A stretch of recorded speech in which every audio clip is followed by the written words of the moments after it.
think it's important to recognize that we can create this sense of belonging, but we have to think very differently. And I think that we have to think multidimensionally, holistically, sensory.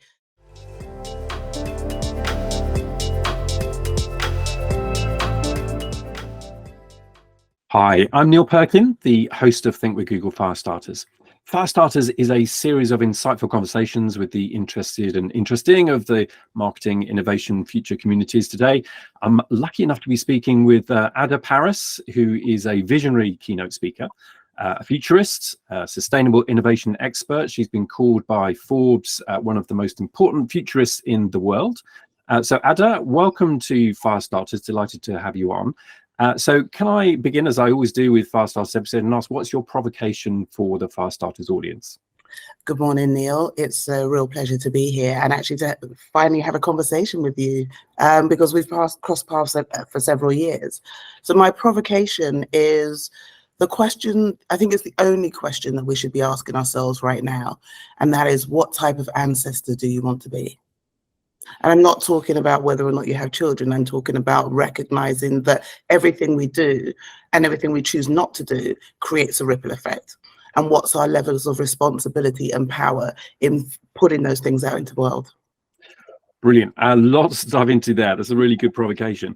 So I'd love to sort of just build on that, really, because I think there's some common themes which touch on some of the themes which we've had in previous Firestarters episodes, which is the theme really of short-term versus long-term. And you talk a bit about vision quests in particular, and in relation to leadership, obviously, and this idea of what kind of ancestor you want to be. Tell me a bit more about this idea of long-term vision quests and what kind of ancestor you want to be. Okay, so I would actually have to go back quite a few years to, I used to work in advertising, then left and went to help build the school and design the School of Communication Arts, and then went into tech. And along each way, initially, people thought I was just jumping around jobs. But actually what I realized now is I'm really good at recognizing patterns. And so, and being the translator and being able to speak these different languages of the different industries. And I spent a few years mind mapping lots of patterns that I had seen, and realized that actually there's a link between digital, what we call digital technology, and nature. And so it started with recognizing that what I thought I saw was that we were looking for a new religion through the through the use of digital technologies. But recognizing that pattern and the way that we do it, what I saw is that basically we're all trying to do the same thing. We're trying to understand and navigate our relationship with ourselves, with others, and with our environment. And what that meant is, if I look at the digital technology side, you can see AI, mobile phones, all of those things, that's one side. But if you look down and, you know, I've always had a real interest in nature and shamanism and all of those kind of things. And I recognize the same pattern, that whatever the tool that we're using, we are all trying to connect with self, other, and our environment. And so that became the lens through which suddenly I started to recognize patterns around the things that we are creating now, especially in the field of digital technology, are actually replicating nature. And the idea of a vision quest is that many First Nations and Indigenous communities have them as rites of passage. So one of the most famous that people will know is Australian Walkabout. But when you look behind the essence of a vision quest, it's usually a solo journey to go in silence, to go inside and really understand yourself. And in many ways, I think some people will recognize some of that as mindfulness or meditation, but it's a long journey that you go through.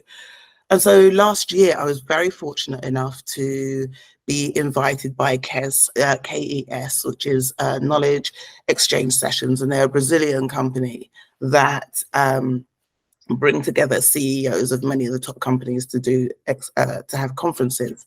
And they invited me to go and speak in Brazil. And I said, well, thinking about the green side of this and sustainability side, I said, I don't want to fly out there for a very short time. So I decided to do 10 days.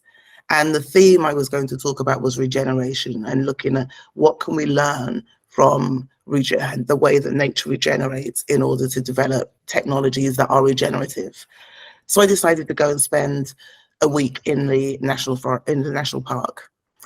The journey was from London to Lisbon, Lisbon to Salvador, and then so 3 hours there, 8 hours there. And then when I arrived in Salvador, I had an 8-hour overnight bus ride, a 1-hour minivan, and then a 1-hour car. And I realized on that journey, I realized that I have to be patient. I can't rush anything. And I also realized that for many years I'd gone to Burning Man and I spent a fortune going there. And I realized that the same thing that I had been looking for from that community, that a place of going inside and understanding myself and slowing down, is what I got on this journey. So then going into the national park, I realized that we tend to make, especially where, we're in England, we tend to make a lot of assumptions about how things are and what things are and what the problem is. How do we redefine the problem?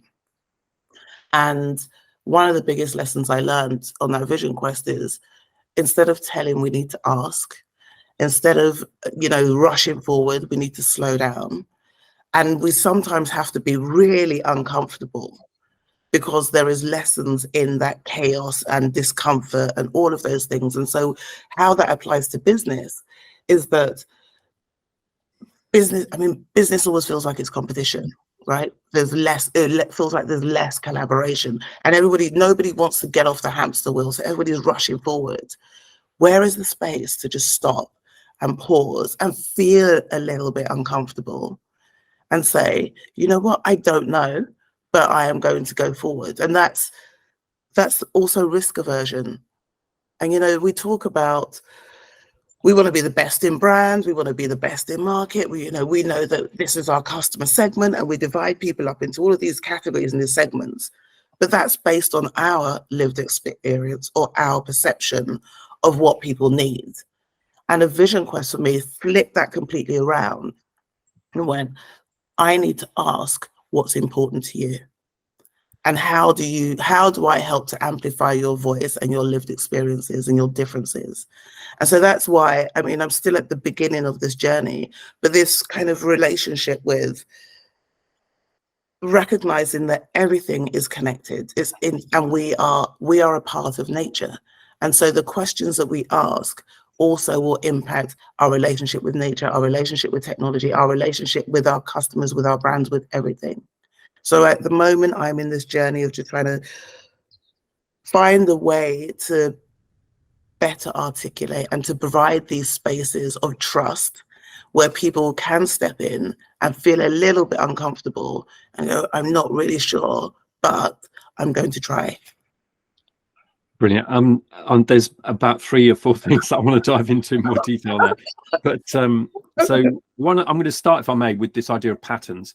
Yeah. Because it was really interesting what you were saying there about this connection between technology and the patterns in nature. I guess I'm thinking about AI and things like that now.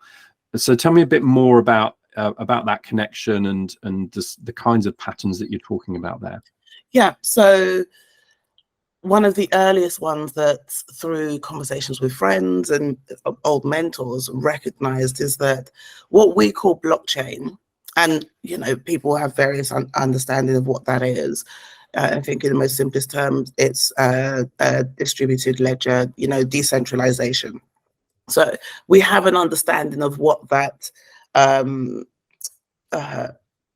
what that means, and we have a visual idea, a mental idea of what that looks like.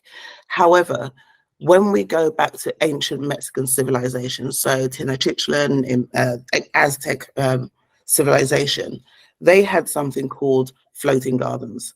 And what it was is they had created an agricultural system that, when you look at how it laid out, it is very much similar to what we now call blockchain, this decentralized system of making sure that water irrigated the land in various places. If you look at the global south, so the way that many children are named. So, for example, my dad, Igbo Nigerian, I'm called Adah. All firstborn Igbo daughters are Adah. And so wherever I go in the world, if you understand Igbo culture, you'll understand that I am the Adah, and that creates a legacy in the space of things. That we see the same patterns in nature. Starfish, mycelium networks, all of these things that are decentralized flatter structures. And what I do now, and I think just because I'm so interested in knowledge and learning and pattern recognition, and actually now realize that recently diagnosed with ADHD and borderline autism. So of course I'm now, I understand why I recognize patterns. But I think that what we tend to do is go, I see this pattern in this box and it fits here and that's it. I'm going to bubble that and forget about everything else. But one of the, it just reminded me of a beautiful quote from one of my favorite books. So it's from The Spell of the Sensitive by David Abraham. And he said that we are human only in contact and conviviality with that which is not human. So we only understand our humanness in opposition to anything else. And I think that that's why I love this idea of being able to recognize patterns and translate them and turn them into something more holistic. Amazing. And I think the other thing I would like to pick up on there is you talked a lot about slowing down, which was really interesting. So if you're a leader, for example, you just sort of really focused on delivery and moving on to the next thing. And you said, where's the space? Where's the space? Why do you think it's so necessary for leaders in particular to take that space, to slow down, and how can they do it? At the first level, I was just trying to order things, is it's important to slow down for our mental health and well-being. Wow. I'm the chair of Mental Health First Aid England. We help train people to be mental health and suicide first aiders. And we are constantly on treadmills of I've got to do this, I've got to do that. And the weekend becomes a time to recover from the week rather than actually to take pause. It's important to slow down because we need to be able to think. How are we able to think really clearly and recognize patterns if we're so focused on, I just got to get it out the door, I've just got to keep going, I've got to keep going. And it's really interesting, interesting, it's the wrong word. We have flipped our levels of dedication and support into, I will go without sleep to finish this for work. But when it comes to my own stuff, I'm going to put that off and put that off and put that off. And it's the weekend, I'm just going to relax. So I think the first place is to recognize that it has a profound impact on our mental health and well-being. The amount of people who are burnt out but don't recognize that they are burnt out, especially in our industry, is, it's sad and something else and doesn't need to be done. The other thing about slowing down is, as devastating as the pandemic has been and continues to be, I feel that it was something that we needed, that, almost that handbrake stop to just force us all, regardless of who we were, to stop and slow down. Because when we go so fast, we tend to make mistakes. We tend to make decisions that are marginalizing others, other communities, other ideas, other responsibilities. The idea of we need to have a budget for diversity inclusion. And if we don't have the budget, we can't do it. Is regardless of whether or not you have a budget, I'm always going to be a Black woman. So I can't turn that off. And so using a lack of time to be able to try and find the right people or to try and change the organizations or our systems or our perspectives is partly, I think there is a part because we've made it so easy for people to say that because we're just rushing. When we stop, we bring the right voices around the table. We don't try and redefine the problem on our own. We're going, we don't have the time or the budget to help bring in the people to redefine the problem. So we start, I'll use an analogy from nature. If we poison the river upstream, all we're going to get is more poison. It contaminates the whole system. And I look at that in terms of AI as well. If the learning models are already broken and based on data and insights that are over 20 years old, where we didn't have we didn't have an understanding and an appreciation for identity, for personal identity, for mental health and well-being. And those things are used to build our AI platforms and systems. Then what are we going to get? We can only get more of the same. You can't fix it afterwards. And it's the same with, you know, advertising and inclusion in all sorts of things. And I'm not just talking about ethnicity and gender, you know, it's lived experience, it is socioeconomic background, it's all of those things. You can tell I'm very passionate about it. Yeah, and I wonder actually, Adah, if there's a connection here. It seems like there is between what you're saying about slowing down and also navigating uncertainty. It feels to me sometimes as if when you're facing with, you know, the complexity of being a leader in the modern organization and in the current environment, the temptation is to always just focus on what's right in front of you and to try to sort of deal with that.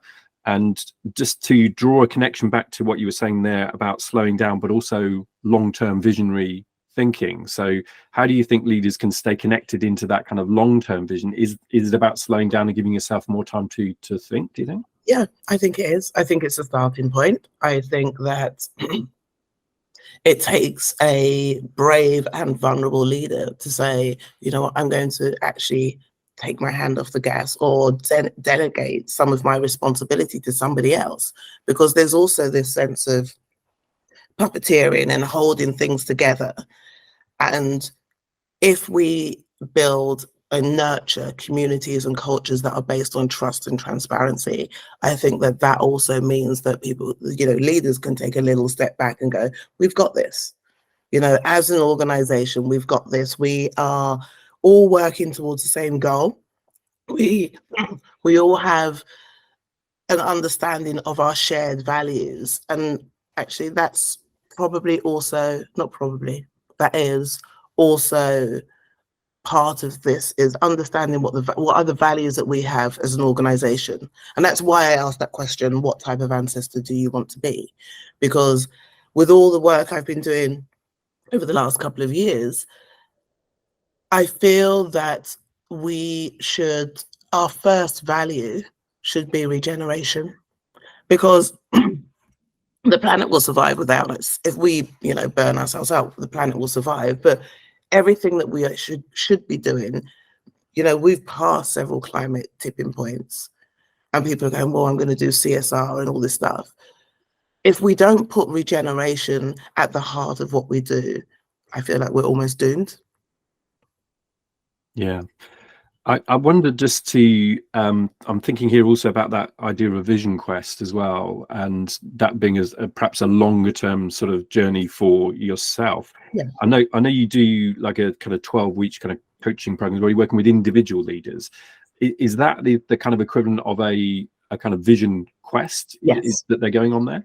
Yeah. So what I've done is I've been public speaking, doing keynotes for years, and as I've learned, I've been weaving into the talks many of my own questions.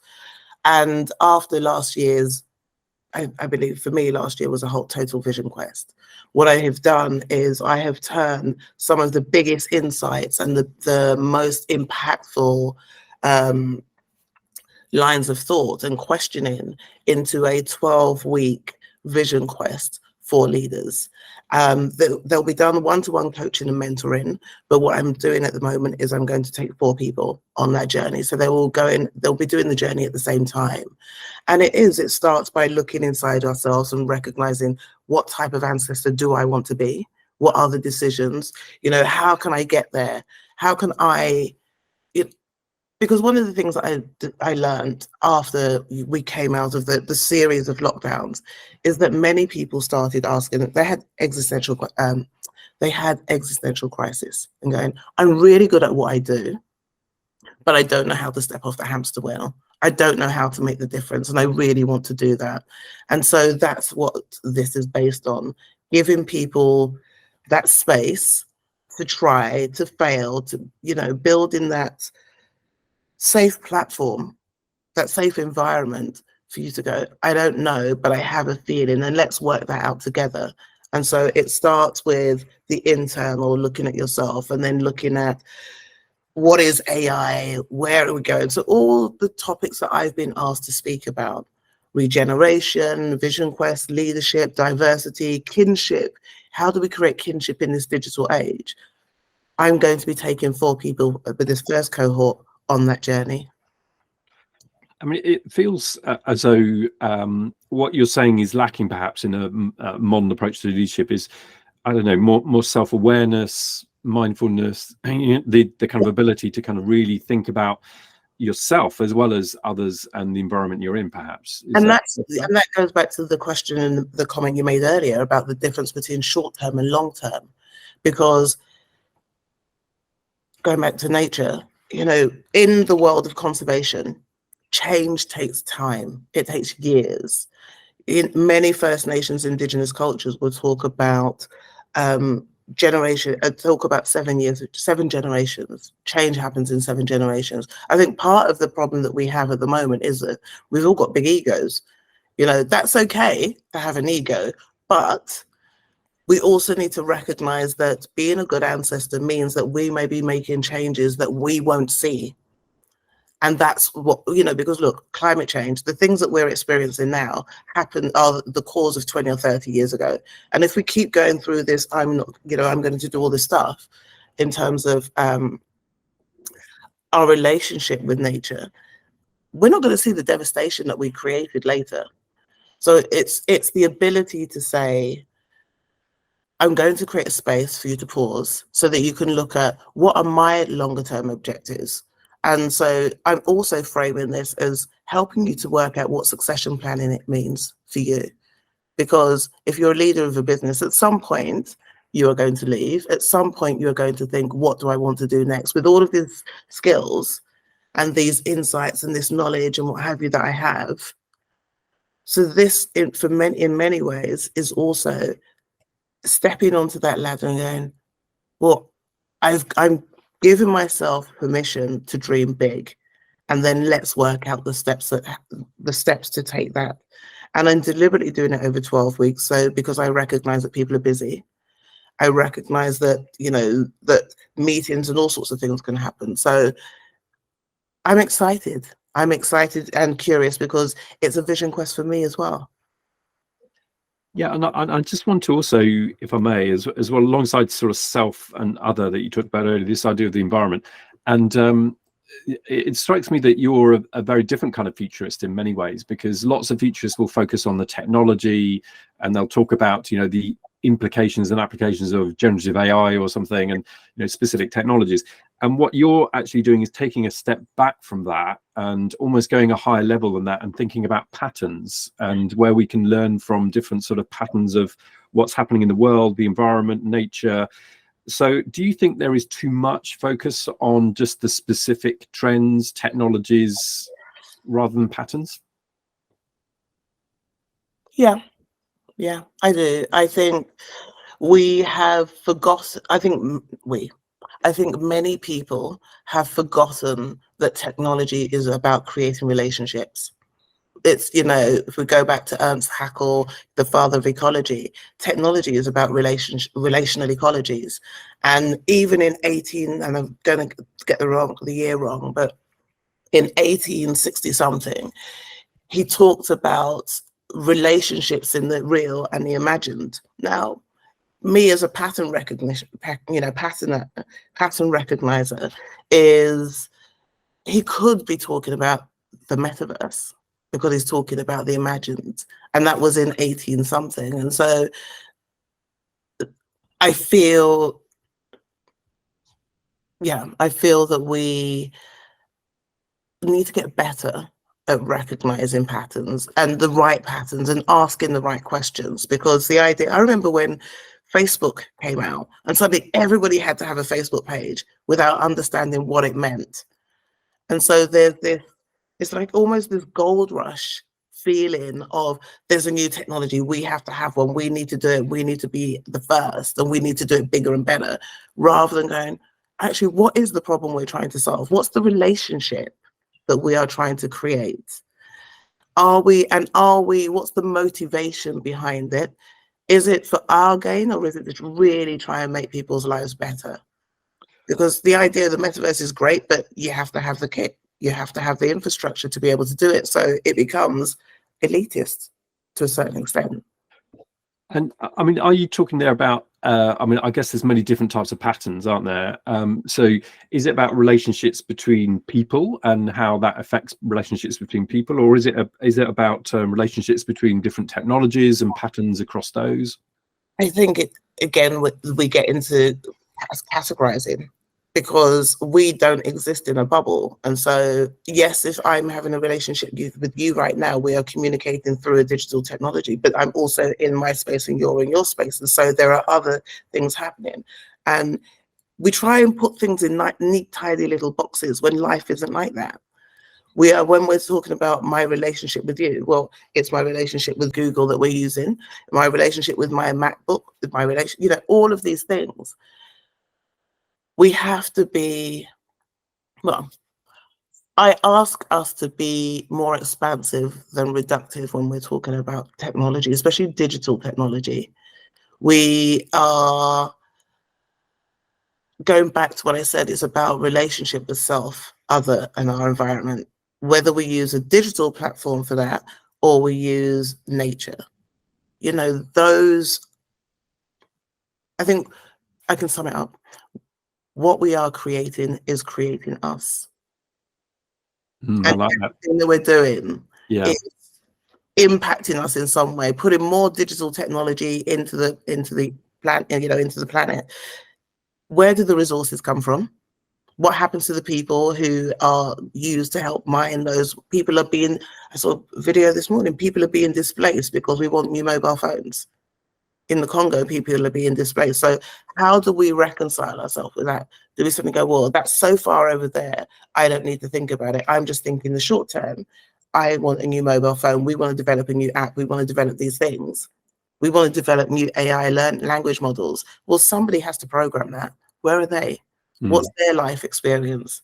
So that's where I really get into the short term versus the long term. And I guess what you're saying as well is also being a bit more thoughtful, perhaps, about it. I mean, I just want to actually also bring in a different angle, because you talk a bit about belonging, actually, yeah. I know as well. And so the concept of belonging, how that might be sort of changing in a digitally connected world. Tell me a bit about that. Yeah, so it goes back to the relationship piece. So, and also the pandemic, there'll be less than insight from there. So what we realized during the pandemic is that we survived because of hyper local communities. Everybody in their area started to form these kind of communities. And one of the things that we discovered is that people don't just want to feel included. They want to feel like they belong. They want to feel like they're seen. They want to understand. They want, we became, in where I live, I became friends with more of my neighbors than I have done in a long time. And we really feel like a community now. When something's going on, people notify each other. Before that, we didn't trust each other. Oh no, we don't want them in. We don't want to let people in. So I think the pandemic has been a big thing for us understanding that inclusion is one thing, but belonging is another. And then when we start to talk about it in a digital age, because if we think of the way that offices have changed, prior to the pandemic, many leaders would say, we don't do hybrid. You have to come into the office. Now we're discovering new ways of doing that, and it's functional. But how do you now create a community and maintain a culture when you're in this digital hybrid space? Because you don't have those moments of bumping into each other at the lift or in the kitchen making a coffee, or those things. And so we have to think differently. We can't just throw what we did at it. We can't add a foosball table in my home and you get the enjoyment of it. So we have to think differently. And that starts with going, what are the relationships? What's the very nature of the relationships that we are trying to create? And as somebody who is very sensory and recognizes patterns, is how do you bring that joy? How do you get people to belly laugh through an online platform? How do you get people to recognize that there might be some distractions going on behind somebody? One of the things that I do sometimes in meetings before I start the meeting is like get people to just close their eyes and describe what's in their soundscape. What are the things that you can hear? Because what it does is it brings other people into your space. and it actually calms the nervous system, you know, and then people going, okay, or directly, I've done it in business meetings. What is distracting you right now from to stop you from being present? And one of the CEOs of a company I was talking about, he said, my kids are jumping on the trampoline and it's driving me a little bit wild. Anyway, okay, good. So now I see you. I understand where you're at. So I understand that I have more empathy and compassion for your current situation and mine. And that's why I think it's important to recognize that we can create this sense of belonging, but we have to think very differently. And I think that we have to think multidimensionally, holistically, sensory. During the pandemic, many young people, especially many people, I won't just say young people, worked and lived in one room, whereas others had a huge house and a garden and all the things, and somebody else taking care of, you know, of all sorts of things. So how can you, as a leader, create a sense of belonging with that person who's only got one room? Mm. We have to think about it through the senses and multidimensional, and recognize that they're having a relationship with their space too. That's fascinating. I've got one more question. We're running short on time, unfortunately, Adah, but one more question, if I may. So a number of things you talked about, and you know, fascinating kind of sources of inspiration from ancient history, really, in many cases, and the past, and, you know, how cultures operated in those times, and using that to kind of inspire navigating a complex world and how we think about the future. So do you think that that actually a lot of these kind of things just get forgotten, and that there's just not enough emphasis on understanding how we've navigated change in the past and how that relates to what we can do in the future? I think we've forgotten a lot. I think that things really changed when, I mean, we talk about the fourth and fifth industrial revolution right now, and things really changed. We all had, you know, we're all indigenous to many different communities and cultures and what have you. And that remembering, that deep, visceral remembering of our relationship with nature changed when we started to move into agriculture and mass production, and we had to do things faster. And it's the same thing we're doing now, this idea that we've got to move quickly. I mean, last week I watched Oppenheimer, and it's a really good reminder of just because we can doesn't mean we should. You know, there's so much in history that tells us that, and we go, oh yeah, but that was it. I mean, it's the same thing that we all do, right? When we're younger, we go, oh, my parents, my mum's like this, you know, and then suddenly I turn around and I'm just saying the same thing. Oh, I can't hear this music. I don't understand it. What's all of this? We forget how quickly we forget that the patterns repeat themselves.